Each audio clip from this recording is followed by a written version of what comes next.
Hello again, this is Moses. Whether you choose lethal or less lethal tools to help you defend your home, a lot of worry goes into whether your weapons have enough power to stop the criminals from usurping your domain. We at Less Lethal Options want you to understand that thinking through the problem of protecting your home has to expand past what weapon to use or how powerful that weapon should be. Poor skills, lack of planning, or improper deployment will lead to serious negative results. Criminals don't want to get into a fight with their intended prey. This is not based on speculation, but by looking at the preponderance of data on the subject. If you examine the thousands of videos on YouTube showing real attempted robberies and assaults, you will be hard-pressed to find any showing the criminals not fleeing, or attempting to flee, when confronted by defenders with firearms. Note that I am talking about confrontations between criminals and civilians, not confrontations with the police. In confrontations between the police and criminals, the police are the hunters and the criminals are the prey. The response of the criminals is a fight or flight response, motivated by their opinion of whether to risk death or murder charges versus possible incarceration for the remainder of their life. When a criminal goes after a civilian, he is looking for what all predators are looking for, an easy prey. For the criminal, it's bite or flight. There is no positive percentage for getting into a fight. This fact brings up a thought-provoking possibility. Is the only thing important when confronting criminals that they think you have a firearm? Well, for myself, as well as most of our viewing audience, the response will be, we won't bet our lives, or the lives of our loved ones, safety on creating a firearm illusion.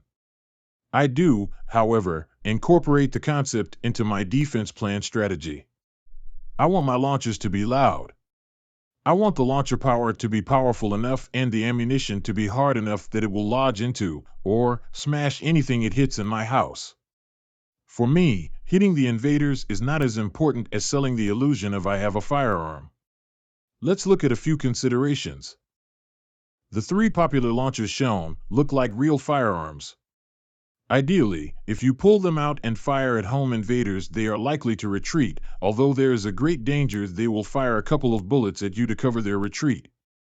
This is a case where I wouldn't want to hit the invaders, because the projectiles would bounce off them, or worse, bounce off walls, doors, etc., around them, alerting them to the fact that you don't have a firearm.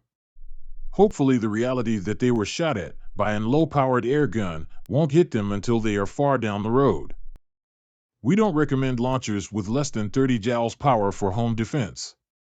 Asking the same question for more powerful launchers, do you want to hit the invaders or just create the illusion of having a firearm? My decision would be to shoot for the neck up, knowing that I am very unlikely to hit the person. My missed shots would tear into walls and windows and create deep gashes and splintering of doors. As always, the intruders may fire back while making their escape, but they would be likely to retreat. On the other hand, if I hit one or more of the invaders in the head with 30 or more joules, I am likely to cause wounds and damage that hopefully will cause the invaders to retreat. Hitting an invader in the body, hoping for pain compliance, however, might turn an invader planning to retreat into an enraged attacker, armed with 10 to 17 deadly messengers of retribution. There is little chance anyone is going to home invade without a firearm. Nothing will deter them but a lethal response, or the illusion of one. I have both, although my more lethal response isn't a firearm.